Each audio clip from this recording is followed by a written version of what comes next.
സൗദിയിൽ സൈബർ ആക്രമണങ്ങൾ വർദ്ധിക്കുന്നതായ റിപ്പോർട്ടുകൾ. ഈ വർഷം ആദ്യ പകുതിയിൽ മാത്രം 2.25 ലക്ഷത്തോളം ആക്രമണങ്ങളാണ് ഉണ്ടായത്. സാധാരണക്കാർ മുതൽ രാജ്യത്തിന്റെ സുപ്രധാന മേഖലകൾ വരെ ലക്ഷ്യം വെച്ചുള്ളതാണ് പുതിയ ആക്രമണങ്ങൾ. AI സാങ്കേതിക വിദ്യയുടെ സഹായത്തോടെയാണ് പുതിയ ആക്രമണങ്ങൾ. കൃത്രിമ ബുദ്ധി ഉപയോഗിച്ച് ശബ്ദവും മുഖവും പകർത്തും. തുടർന്ന് സുഹൃത്തെന്നോ കുടുംബാംഗമെന്നോ സഹപ്രവർത്തകനെന്നോ തോന്നിപ്പിച്ചുകൊണ്ടാണ് സാധാരണക്കാർക്ക് നേരെ നടക്കുന്ന പുതിയ തട്ടിപ്പുകൾ. ജാഗ്രതയോടെ പ്രവർത്തിക്കുന്നവർ പോലും ചതിക്കപ്പെടും.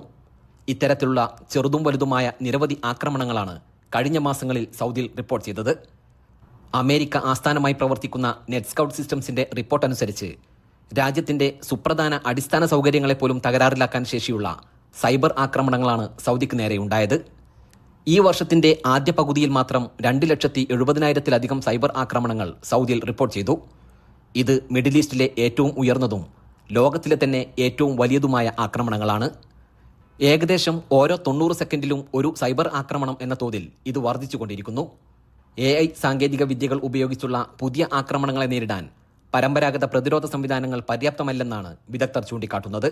സൈബർ ഭീഷണികൾ നേരിടുന്നതിന് സ്ഥാപനങ്ങളും രാജ്യങ്ങളും തങ്ങളുടെ പ്രതിരോധ സംവിധാനങ്ങൾ കൂടുതൽ ശക്തമാക്കണമെന്നും നെറ്റ് സ്കൗട്ട് റിപ്പോർട്ട് ആവശ്യപ്പെടുന്നു. Gafoor Kondotty, media 1, Jeddah.